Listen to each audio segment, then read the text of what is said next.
Hi, I'm Mike Garabedian with Garabedian Properties. Welcome to Uniqueness Built In.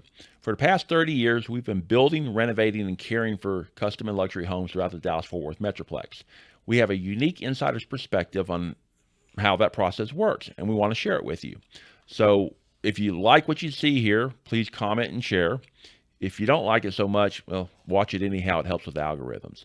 Today's guest is Mark Goodwin with Federal Savings Bank. We're going to visit about options for how you can finance the construction of a new luxury or an estate home. Welcome, Mark. Mark Goodwin with Federal Savings Bank. Thank you. Thank you for coming out. Tell us a little bit about Federal Savings Bank and where you are. Well, about a year ago, my previous bank outgrew the bank. I'd been there 15 years, and we just were doing so much volume that finally we had to move on to a bigger bank. And so I interviewed and ended up with the Federal Savings Bank. They're out of Chicago, and now I run the region in this area. And so what's great is everything's done in-house. So everything right here in South Lake, Texas for everyone in surrounding areas here. So I've known you for 30 years, maybe. Right. And you're at the time, your specialty, I often called you the grandfather of the one-time close, because you really took the one-time close program and refined it to where it could accommodate a vast majority of projects and builders and homeowners. So now, though, that's changed somewhat. The one-time close, which is when you close your loan once, you do construction, and it turns into permanent, that's not quite as popular anymore. What happened? Well, the reserves that the Fed put on all the banks is what happened. And so we were doing billions of dollars worth of one-time closes. Well, what happened is that when rates were really low, a bunch of lenders put everything on their books. Rates went up dramatically, and it stressed all the banks in their capital. So now what has happened is that most of the banks, the size of these houses have increased so much that they had to change their philosophy on doing business. And so we do a two-time close. A lot of times our customers have a lot of equity in their current house. And so they're going to need to put additional funds at the end. And so that's what we allow them to do. We still do a one-time close. It's typically done on loans $1 million and less. Stuff that's going to be sold to Fannie and Freddie. But when you get into these bigger jumbo loans, which is a lot of these houses, the lots are $6-7 million, $1.5 million lots, they're not going to be able to do a Fannie Freddie loan. So, I mean, when we started building out here, obviously you were part of the community as well. You get lots all day long. We were building $400,000 or $500,000 homes, and that, I mean, part of it's inflation and the cycle, but you just can't do that anymore. We used to have land coming out of our ears. So, but our housing market's turned from a middle class kind of generic market into a more elite. In the infill areas we build is more of a intense community. I'm trying to think of a good word to say it. Estate community. We're spending millions to do 500.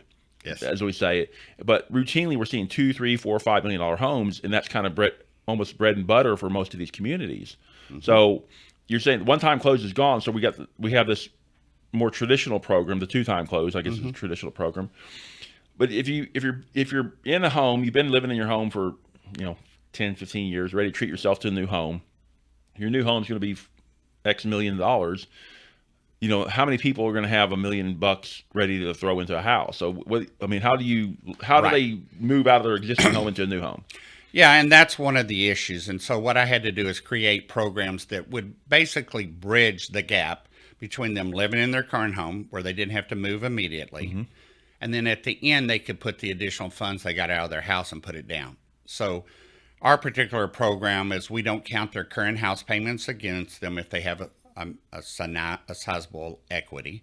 Okay, so if they have 30% equity in their house, we don't count their current house payment, taxes, insurance against them at all. Right. So then the trick is that how much do they have to put down? Well, typically, most lenders would require 20 or 25% to put down on a house when you get over $1.5 million or so. Yeah.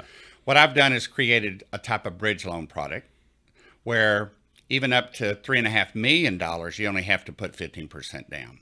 So you put only 15% down up front, go through the process, we approve you, we do all the draws, we're building the house. At the end of that time, then the customer will sell their house at some point. and then they'll put the additional funds down at the end. Okay. And then we'll roll it to a secondary market. It'll still be a jumbo loan, most of these, but most of the investors will do a jumbo fixed rate up to $3 million. And so they'll put the additional funds down. So whether it's a $2.5 million, $2 million, we'll do loan to values that help them. Like I'll do a 90% loan to $2.2 million. Jiminy Crickets. Yeah. So then that allows the customer to put 10% down. Right. Then at the end, they can put the additional funds down. Right. We'll reappraise the property and go from there. So 90%, 90% loan, or PMI or No escrows? No PMI. No We escrows. take the risk at all. Okay. We don't have to worry. We're very familiar. I get asked this all the time. How do you do that? I've been doing this 39 years. Uh-huh. I'm pretty much the biggest lender in the state of Texas. I've been doing this forever. Right. And one of the top in the nation. And we figure out ways that will just make sure that when we look at the individuals, we know they're going to have the funds to put down at the end, or the appraised value based on the time will be more. But so depending on the loan to values, you'll have to come back at the end and put additional 10% or 5% down, just so it'll be able to go to the secondary market. So let's talk about that. So a lot of our owners and some of my dear friends in the business owners, they're they have businesses, they have ventures and stuff like that. And the complexity of their applications can get really out of whack. And sometimes you have lenders that don't get it. You could have 6 or 8 or 10 tax returns for different entities. You could have so much equity in a certain company or cash in a certain company that you own, and the lenders sometimes don't recognize that as your personal reserves or anything. I mean, how do you all manage that? Well, first of all, you have to have the right underwriters, and here lies the problem. If you're not used to underwriting self-employed people, Yes. I mean that's the big thing. We're used to underwriting self-employed people. Probably 70% of our loans are self-employed or some kind of highly commissioned person, and we have to be used to doing that. We're going to add back in depreciation. We're going to add back in a lot of things. We have one-time losses where won't count that against them, where they start-up costs, different things. We're used to that, okay? And we know when you own a business that at some point you're going to be able to take that capital at the end of the year or take money out. So again, by doing a loan where you have to not put as much down up front gives you the flexibility at some point to put that money down. Maybe at the end of the year you're going to take your whatever's left in the company at one time. And that's where we're used to doing that. Again, it's the flexibility of the construction loan that makes it manageable for us at the end. That's the big trick of doing these. Yeah, we had a project, and the lender was getting hung up over a reserve. It was loan to value was just crazy, like 50% loan to value. They're getting hung up on reserves for our owner, and the reserves didn't match. It was like $10,000 difference. But the owner had, in one of his other entities, he had multiple times more than that in the other entity when they couldn't get over that. And he had to recreate his in this case brokerage account to explain it to him. It was nerve-wracking for him. And the frustration about that for a builder is if you have an owner who's using a lender that's not really in tune with what we do, those delays keep you not. I mean, eventually you'll get approved. I mean, they all get approved Somewhere. eventually. Yeah, at some point. But you have cost involved in doing that, either ownership of the lot or cost increases. You can't lock in your cost increases, or you may miss a good building season. You go into the wet season. So how if a self-employed owner comes to you folks and say, I'm going to build a $5 million house. And I live in a house now, and I have some equity in my house now. What's the typical approval process from when he fills out your form to you getting a letter back from saying you're good, subject to appraiser? So that all depends on the individual, but we're very good at talking to the individual. And if they're going to want their loan approved and they're going to help us, typically we're approved in 18 days and closing in 21 days. And that's really common for me. Again, I've been doing this 39 years. Close a huge amount of the volume in the Dallas-Fort Worth area on construction lending. And so we're able to manage through that system and go through that. We have all the draws in-house, all the processing in-house, all the underwriting right here in South Lake for everywhere across the country. So your Federal Savings Bank, before you were working with a regional local bank, now you're a Federal Savings Bank. So they're across the country? Yeah, big difference. So before, I was lending and loaned close to $1 billion, but that was in the Dallas-Fort Worth area and within 150 miles of this South Lake location. Now I'm loaning across the nation in all 50 states. Last week I did 2 in Colorado, and so that's what we do. We do Florida, Colorado, Alaska, everywhere. We do everything. So let's talk about so for the builder, because we have done projects with national lenders before, big the big names we all know, and I remember one in particular. We had to send our draw request to a Florida office, and then they sent it to Colorado. Then Colorado would have some sort of question or issue, and they'd kick it back. We tried to talk to Colorado, we couldn't have to talk to Florida, and then, long story short, it would take us 3 or 4 weeks to get a draw. Obviously, as a builder, you're not drawing every week, you're drawing occasionally, so you have cash flow management issues, and that's pretty frustrating. And how did your draw program work? So that's probably the most important part of this building process is your draw process. One, you can't get builders to send you business if they can't get their money.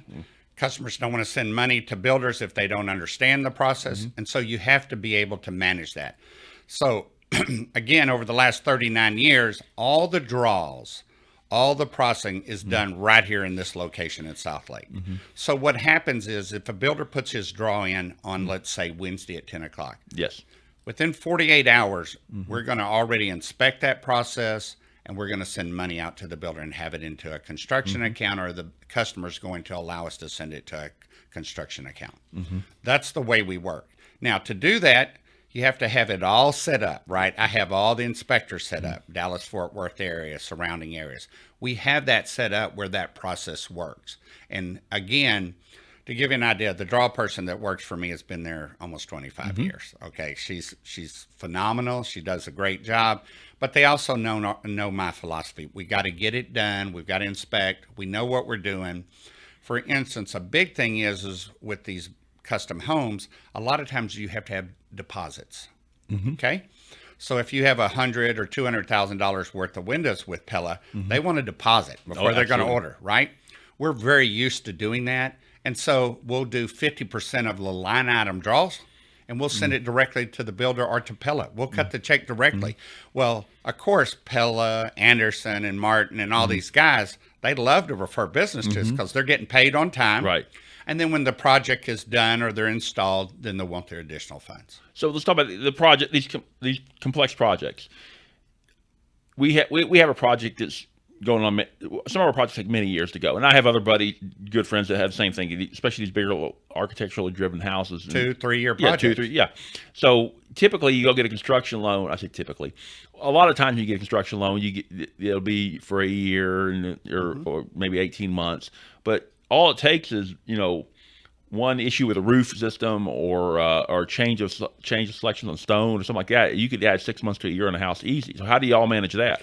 So we do, because of the state rules and stuff to make. What we do is we do a 12-month construction loan. Okay. We look at that at the end of the 12 months, make sure it's in good standing, and then we extend it another 12 months for free. Right. Okay. And if we need to extend it another 12 months, we do that. It's all about if the project's in good standing, right? We got to make sure that it's in good standing and moving forward. Of course, we want to limit our liability. So if at the end of 12 months, nothing's being done, I'm going to be calling the builder, finding out what's being done. Yeah. So so your interest rates. So, how does the rate work on a construction loan? Okay. So right up front, when the customer's working through the project, we're going to look at the loan to value versus a 90% and 85%. Okay. And then we're going to quote a rate. Today, the rates are in the mid to high sixes. Okay. 6 3/4, 6 7/8. That's what you're looking for a construction loan. Okay. Okay. We'll lock that loan in, and it's guaranteed throughout the project that they're doing, as long as they're in good standing. Is there a benefit? So with that, Joe, obviously interest rates are based upon risk exposure. So is there a benefit to the owner? Does that rate change based upon equity? So if their equity is a little bit better, maybe the rate would be a little bit better? Yeah, there's not. With me, I'm looking at the project. And so to give you an idea, there's only about a quarter % difference in a 90% rate and an 85%. Really, the selling point is for us is that we would like to do the majority of our stuff 85% loan to values up to $3.5 or $3.8 million. That's what we want to do loan amount. Right. So that's a very high LTV. Yeah. But we give our very best rates. Now, we do some 95% loans to $1 million, 90% to 2.2. It's very little difference in the rate. We're looking at the quality of the project and the quality of the customer. So if we get into the 3.5 million, 90%, that's about a $4 million house approximately. If you start getting into 5, 6, 8, 10s, does your program work for those as well? They do, but the loan to value is going to come down. To give you an idea, 85%, let's say up to $3.5 million, just a round number. Yeah. Okay. So they're putting 15% down, or maybe they own the land and the value of the land is worth the 15%. They may own the land for a little while, right? So the overall project, we're going to appraise that project. We're going to loan 85%, or like if you do a $4.5 million deal, we'll do 80% up to $4.5 million. So that's going to give you an idea. We just lowered the loan to value by about 5% when you increase. Okay. So we get up to 10 million on a house. On a $10 million deal, you're going to probably need to put 30% down on a 10 million. But your lot could count for that. So if you had absolutely, a lot of people pay for their dirt, right? They'll pay for the dirt. They may own it a year and a half, and we're going to go out and appraise it. That let's say they bought it for $1 million, and now it's worth $1.5 million. We're going to give them full equity in that dirt. So so on the appraisal. So you're getting full equity on the dirt. So obviously, if you had to resell it now, it'd be worth $1.5 million, not $1 million. Right. What about on the house? When you appraise the house, the house is the appraisal based upon the house at completion? Yes. So the house and the dirt. So we're looking at comps that have sold in the last 12 months on those type of houses. Okay, what are they selling for? Similar size lots, similar size house. That's what you're looking for.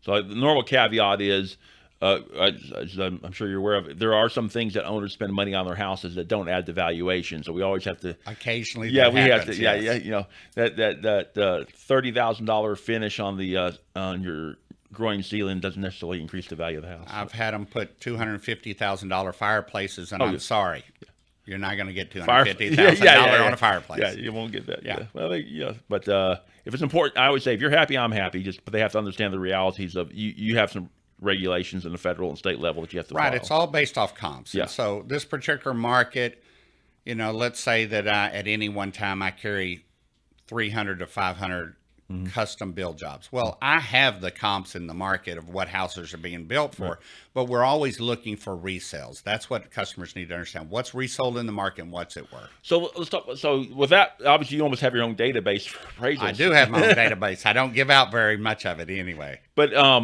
one of the challenges we have seen, especially in the higher end homes, is or in specialty markets or even the sub markets, you get a specific sub market in a larger market that's very unique. Is the appraisers, they do the random appraisal assignment or however they do it. They don't get it. They come in, to them a house is a house. They don't understand that a school district or a zip code or a location airport or whatever or a community amenities makes a big difference. And how do you make sure, obviously you want the appraisers to do what they're supposed to do in their job, but how do you make sure the appraisers are educated and understand the significance of a property located here versus a property located over here? Okay, so when you start a project, on a regular basis, I will pick up 1 to 2 deals a month that are at another lender that they're having a problem with their appraisal. Yes. That is a standard practice around the Dallas-Fort Worth area. And it comes from the appraisers that they're using do not know the market. You're correct. So with me over the years, knowing this market, what I've done is selected appraisers in an individual market, 3 or 4 guys that are on my panel. They rotate those guys and they know that market.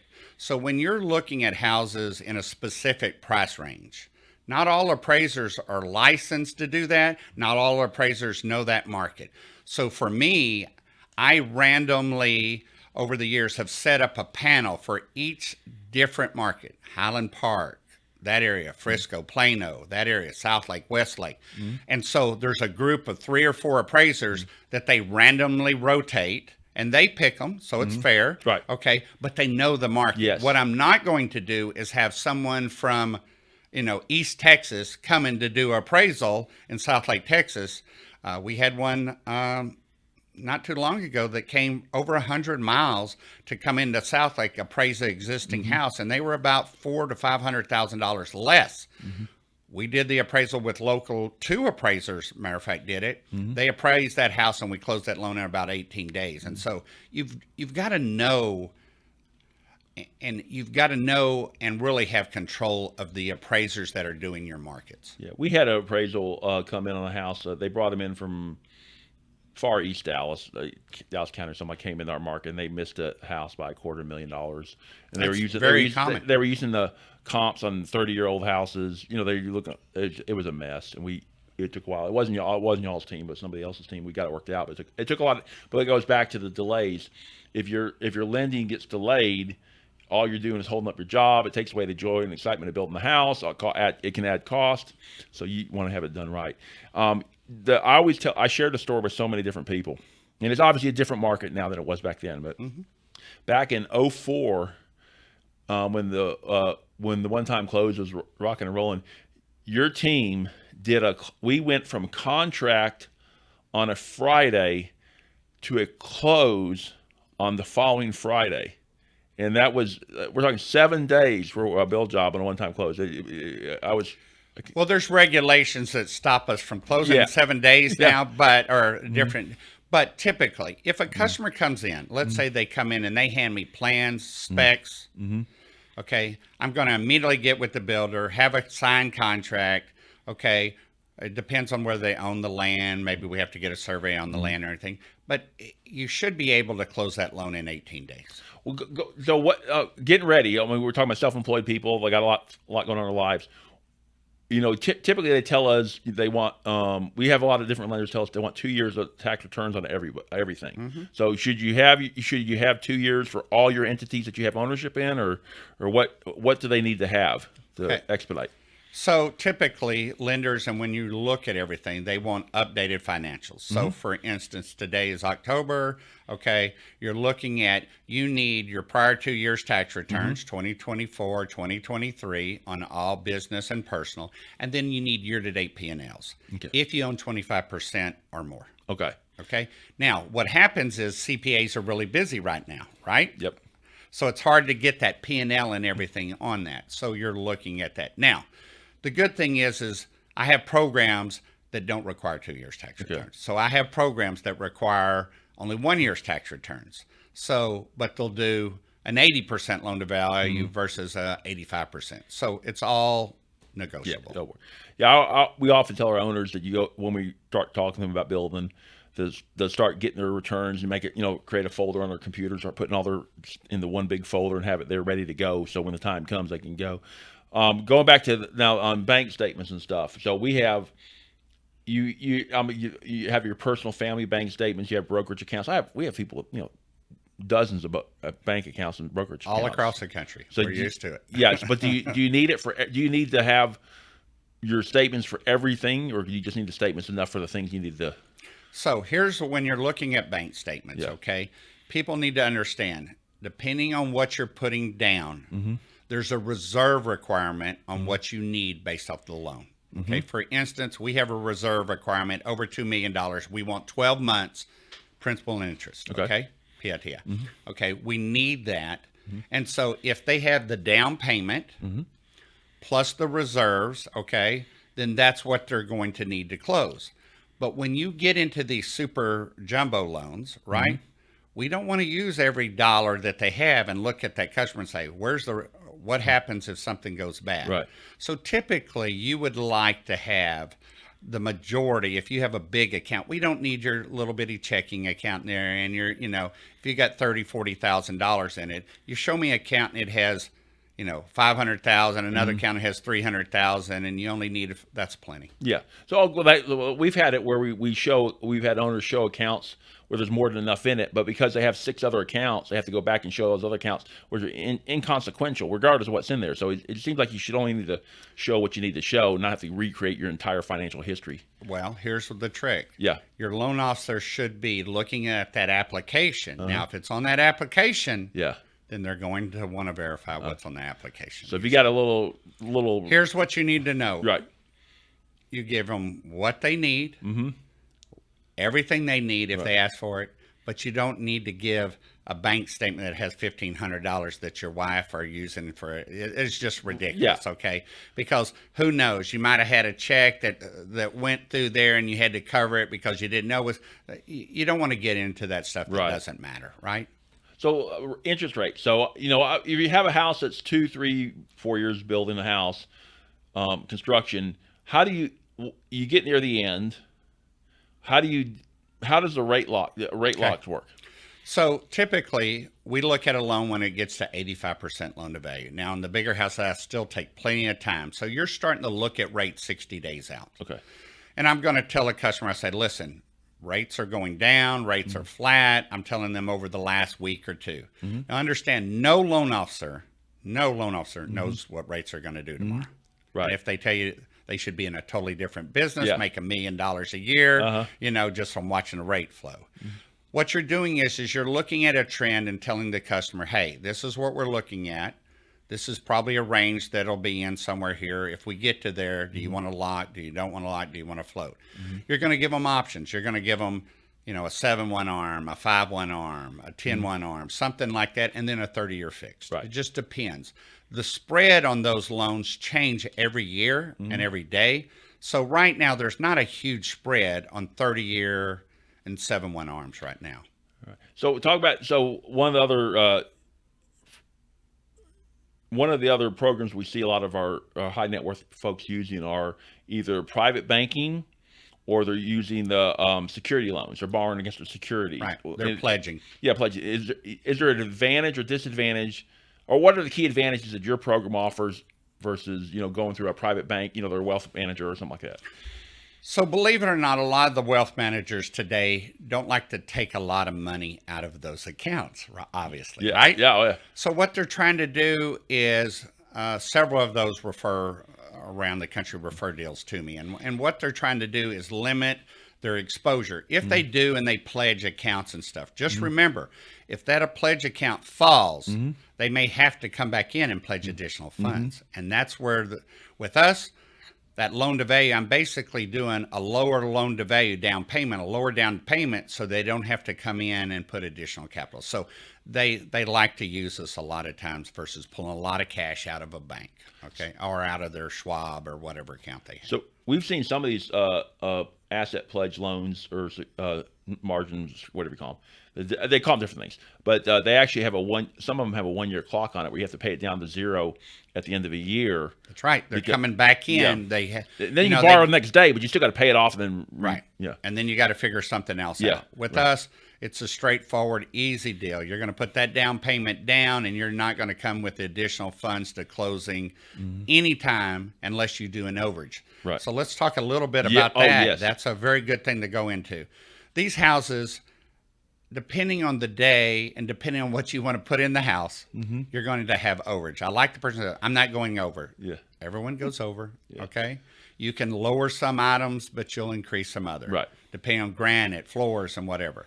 So what we do is we like to typically put a slush fund or a contingency fund of 5% of whatever it is. Right. And then that customer has the ability to dip back in there and pay overages if they'd like to. All construction loans, though, say you're responsible for the overage. You should be paying the builder and getting a bid before you do that. There shouldn't be any surprises, but you and I both know that happens all the time. Yeah. Fantastic. Well, Mark, so first of all, thank you for coming out. Enjoyed it. We've had the pleasure of working with you and your team for decades now, and you've been a great supporter of the industry in helping it. Myself and all the other builders here build beautiful homes for folks. Where you want to just tell folks where they can find you and how you can help them? Right. You can go to the Federal Savings Bank and look for Mark Goodwin. You can go to my website. It's mortgagemoneyman.com. Okay. Or you can email me at mark@mortgagemoneyman.com. Fantastic. Great. Mark, thank you so much for coming out today. Appreciate it very much. Y'all have a wonderful day. Thank you. Thank you so much for watching Uniqueness Built In. Have you seen something interesting on our show that you would like us to elaborate on? Or perhaps you've seen something out in the wild that you want us to talk about on our show? Feel free to email us at the email on the screen, info@garabedianproperties.com.